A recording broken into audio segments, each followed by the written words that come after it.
Llegamos al límite y nosotros también somos culpables por el estado actual de la industria, o mejor dicho, de las condiciones que condenan iniciativas creativas que por cierto desembocan en una buena parte de la negligencia. Empezaré señalando al elefante en la habitación. No es el Dorito y sus vergüenza awards, son nuestras iniciativas a exigir cosas que luego contradecimos para condenar después, si no es que censurar.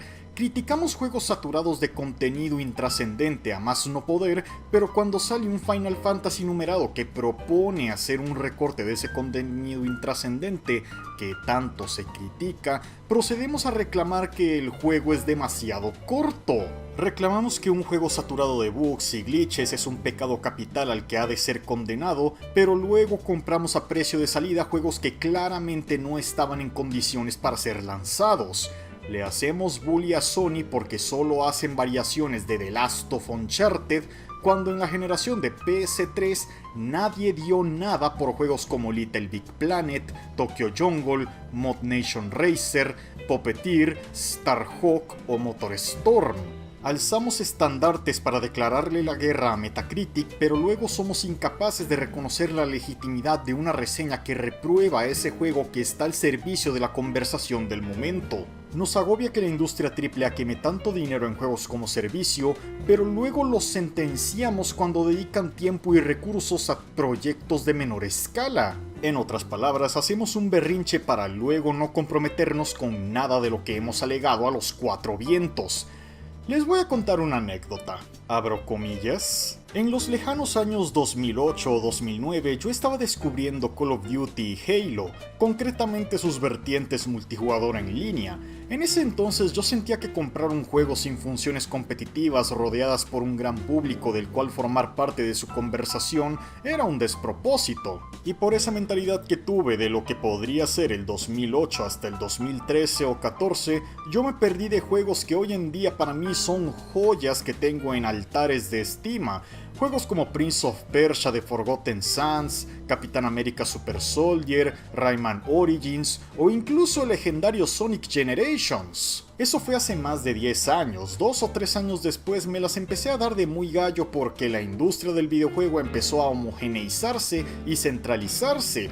Justo después, casualmente en el momento que a mí y muchas otras personas clamamos que vuelvan a hacer juegos como en los tiempos de la PS2 o incluso la primera mitad del ciclo de PS3. Como si eso no lo hubieran hecho antes. Cierro comillas. Y lo digo en serio, para los que se quedaron inconformes con el cambio de God of War en la mitología nórdica, yo les pregunto si son o fueron conscientes de la existencia de un juego llamado God of War Ascension. Sobra decir que su recepción mayormente mixta sirvió para impulsar esos cambios en la franquicia, que ahora son los que agravian a muchos de los que en su día le lanzaron piedras a God of War Ascension. Y seguro llegará el típico listo, porque siempre está el típico listo para recordarnos lo que ya todos sabemos.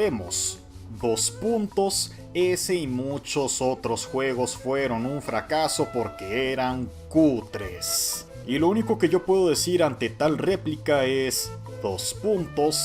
¿En serio? Efectivamente podemos estar de acuerdo en cosas como la historia, que puede ser más o menos satisfactoria, o la mecánica de bloquear combos legado a través de la mecánica del disparador de furia, son elementos que generan fricción.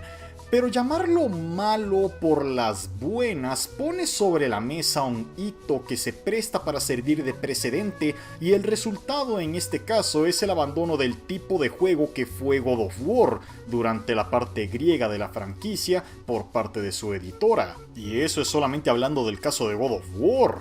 Pero por desgracia la negligencia y el desborde de hipérboles con las opiniones que se contradicen después es solo una parte del problema. Nuestro problema. Las opiniones, o mejor dicho, la necesidad de imponer una forma de pensar, también es un problema del que nosotros somos responsables. Mucho se dice de cómo estamos hartos de que todos los medios de prensa tengan las mismas opiniones, pero al mismo tiempo nosotros no somos tolerantes con opiniones divergentes. Y es que por muy alocado que suene, si tanto te vas a jactar de ser un opinólogo en YouTube o Twitter, lo mínimo que le debes ya no a la audiencia, sino a la idea de libre expresión, que es la que te permite expresar tus pensamientos en primer lugar, es estar de acuerdo con la idea de que haya personas alegando que tal o cual producto es un 10 o un 0 y reconocer dichos puntos de vista como formas de pensar legítimas.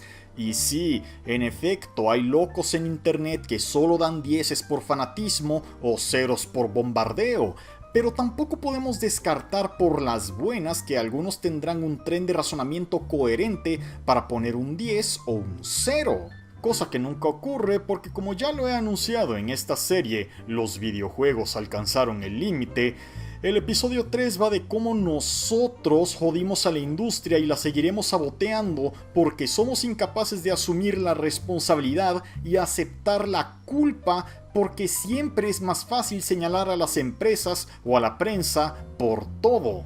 Y en efecto, las empresas y la prensa también son responsables de muchos de esos problemas que nos dejaron donde estamos, pero francamente creo que ya existen más que suficientes ensayos que tratan el problema del estado de la decadencia por causa de las empresas o los medios de comunicación, y siento que ya estaba tocando un ensayo sobre cómo nosotros los jugadores también colaboramos directamente en este gran desastre. Con este ensayo no espero cambiar las tornas del juego, no digo que tengas que estar de acuerdo con las políticas de una empresa o los artículos de unos periodistas, pero si logro como mínimo haber motivado aunque sea a una persona a realizar una introspección sobre sus propias decisiones y cómo éstas influyen en el cómo ha llegado a donde está, entonces habré cumplido con mi propósito. Y recuerden que antes de culpar de todo al capitalismo, les recuerdo que es el capitalismo el que permite que este hobby sea posible en primer lugar, y la expresión "vota con tu billetera" viene de ahí.